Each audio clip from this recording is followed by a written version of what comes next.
pagi menjadi putra dan putri Allah oleh Ellen G. White, 1 Desember 2021, mari kita berdoa.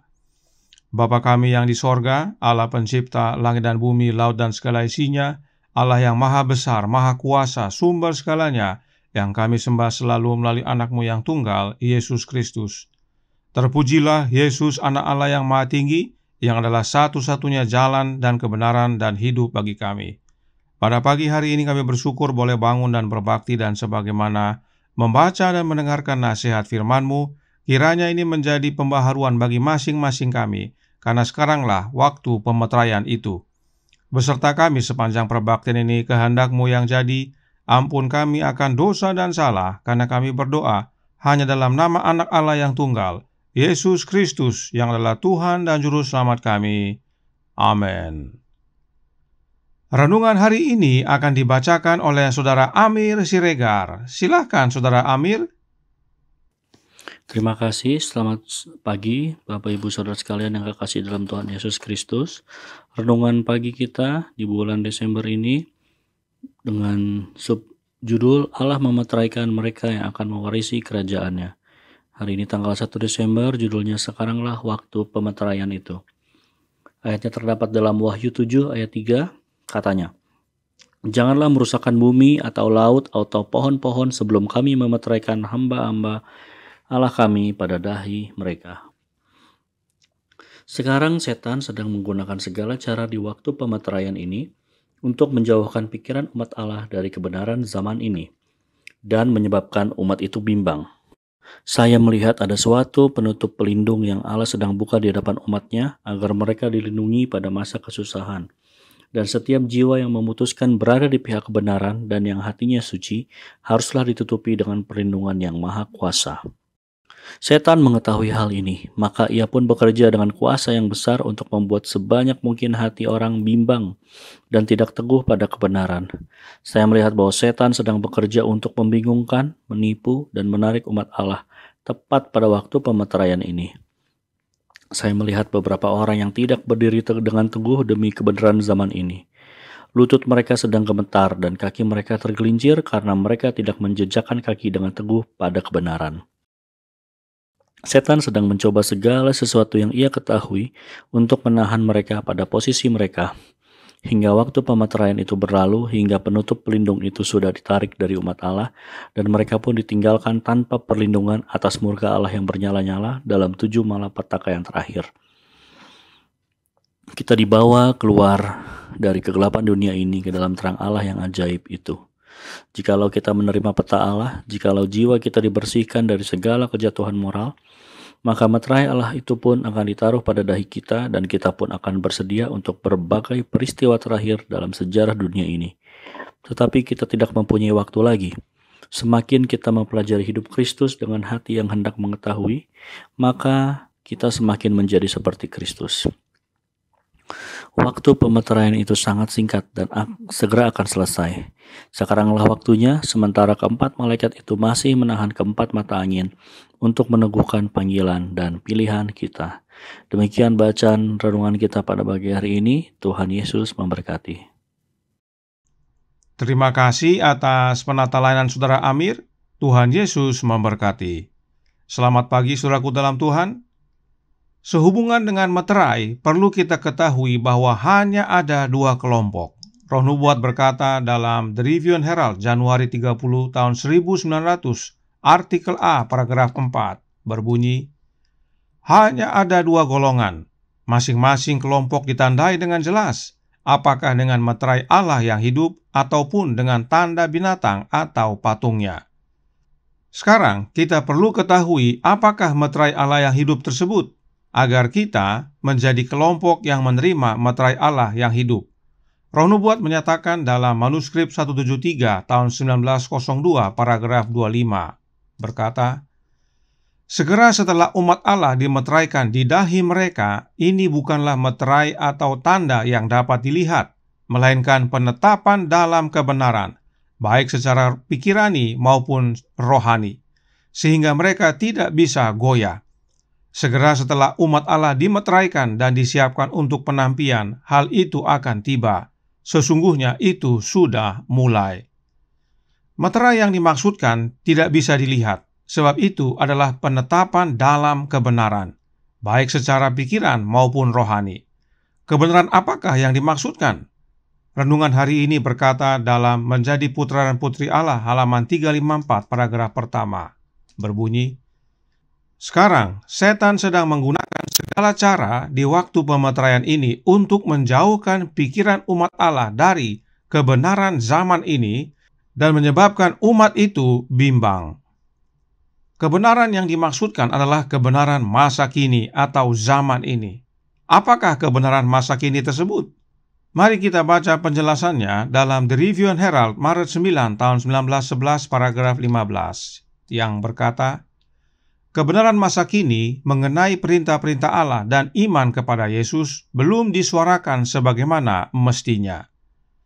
Kebenaran masa kini yang dimaksudkan adalah tentang Wahyu 14 ayat 12 yang merupakan bagian akhir dari pekabaran malaikat ketiga.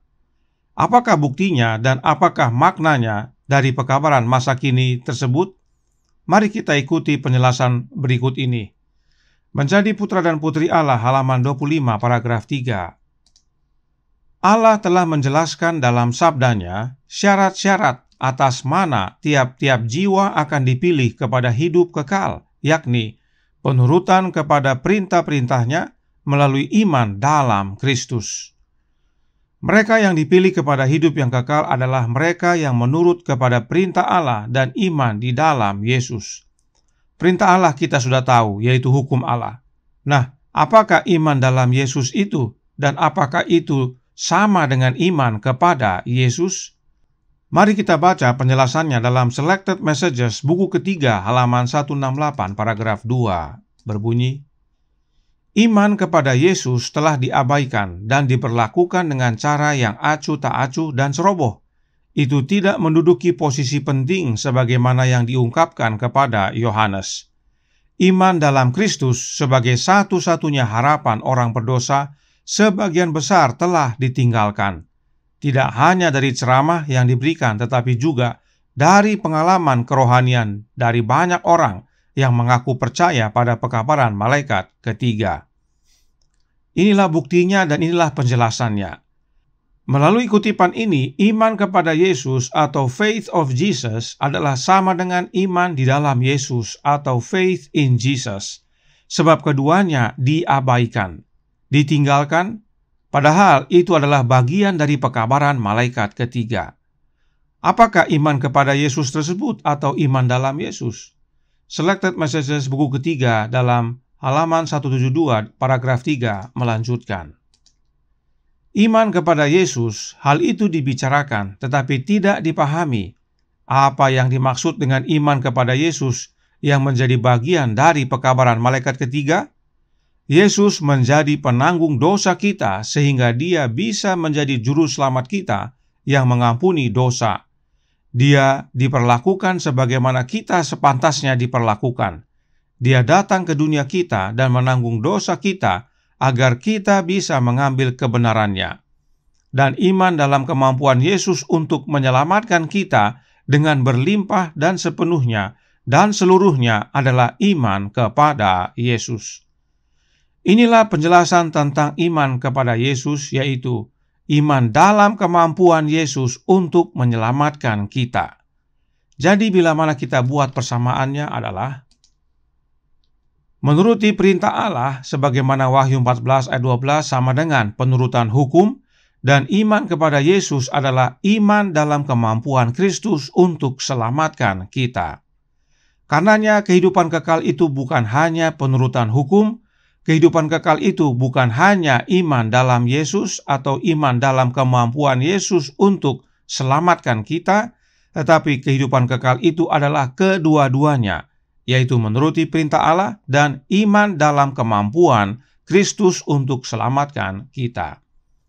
Perhatikan Roh Nubuat berkata dalam Menjadi Putra dan Putri Allah halaman 25 paragraf 3. Allah telah memilih suatu tabiat yang harmonis dengan hukumnya, dan barang siapa yang akan mencapai ukuran tuntutannya akan beroleh izin masuk ke dalam kerajaan kemuliaannya.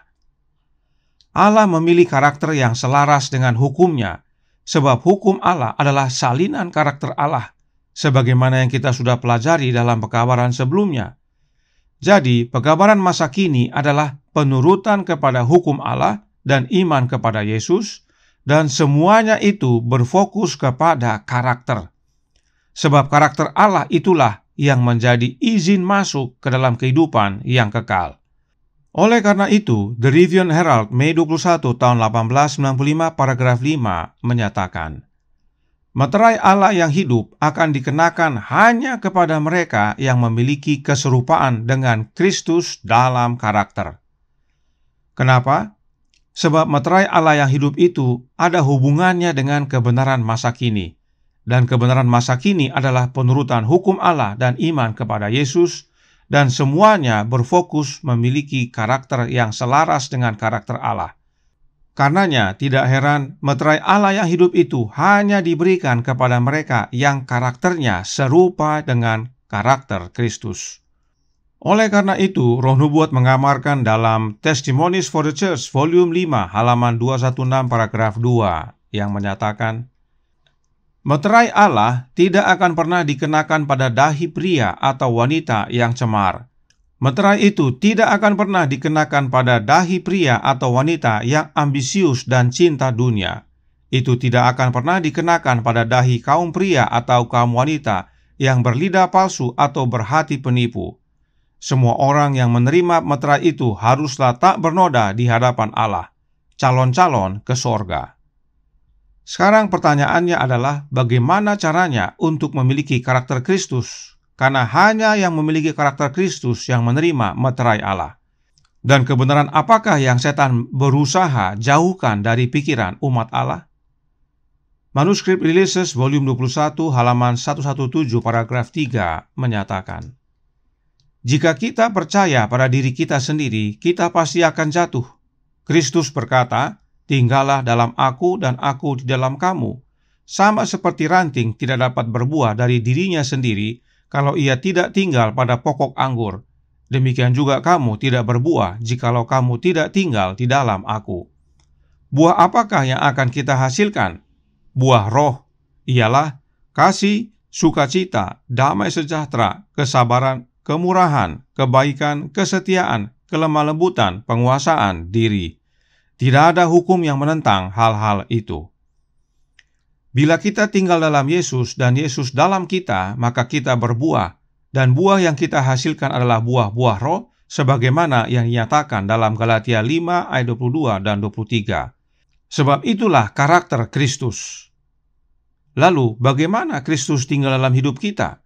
Melalui kehadiran rohnya yang kudus, yaitu roh Kristus dalam hati kita.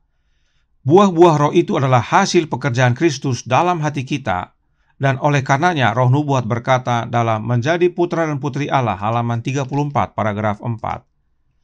Selama engkau menerima roh Kristus, engkau akan bertumbuh dan mengeluarkan buah. Saudaraku dalam Tuhan, inilah kebenaran masa kini yang setan usahakan untuk alihkan dari pikiran umat Allah dan memberikan roh yang lain. Sebab setan tahu roh Kristuslah yang dapat mengubahkan karakter kita menjadi serupa dengan Yesus. Karenanya setan ganti dengan roh yang lain yang bukan roh Kristus, agar umat Allah tidak memiliki karakter Kristus, tapi hanya mirip, dan itu pun banyak yang gagal. Memang benar bahwa Roh Nubuat berkata, meterai dari Allah yang hidup dikenakan pada mereka yang dengan sungguh-sungguh memelihara Sabat Tuhan. Tetapi meterai Allah yang hidup itu bukanlah hari Sabat. Perhatikan Roh Nubuat berkata, meterai Allah yang hidup dikenakan kepada yang sungguh-sungguh pelihara Sabat. Jadi jelas bahwa meterai Allah yang hidup itu bukan hari Sabat, sebab memang meterai Allah yang hidup itu adalah karakter Yesus. Itu sebabnya Alkitab berkata, dan aku melihat sesungguhnya anak domba berdiri di Bukit Sion dan bersama-sama dengan dia 144.000 orang, dan di dahi mereka tertulis namanya dan nama Bapanya. Wahyu 14 ayat 1. Nama dalam Alkitab adalah karakter. Karenanya mereka yang menerima meterai Allah yang hidup adalah yang menerima karakter Bapa dan anaknya. Kiranya ini menjadi pembaharuan bagi kita semua, agar membuka hati bagi Yesus supaya Dia masuk dalam hati kita oleh kehadiran Roh-Nya, yaitu Roh Kristus, sehingga kita semua diubahkan menjadi serupa dengan Yesus dalam karakter. Sebab itulah yang melayakkan kita menerima meterai Allah yang hidup. Karena sekaranglah waktu pemeteraian itu. Tuhan memberkati, saya bawa dalam nama Yesus. Amin. Mari kita berdoa. Bapa kami yang di sorga, Allah pencipta langit dan bumi, laut dan segala isinya, Allah yang maha besar, maha kuasa, sumber segalanya, yang kami sembah selalu melalui anak-Mu yang tunggal, Yesus Kristus. Terima kasih atas nasihat penting bagi kami, sebab pemeteraian sedang berlangsung. Penting bagi kami untuk menjadi serupa dengan Yesus dalam karakter, sebab itulah syarat bagi kami untuk menerima meterai Allah yang hidup. Karenanya tolong kami ya Bapa, curahkan roh anak-Mu dalam hati ini, beserta kami ya Yesus, ubahkan hidup ini kehendak-Mu yang jadi. Ampun kami akan dosa dan salah, karena kami berdoa hanya melalui anak Allah yang tunggal, Yesus Kristus, yang adalah Tuhan dan Juru Selamat kami. Amin.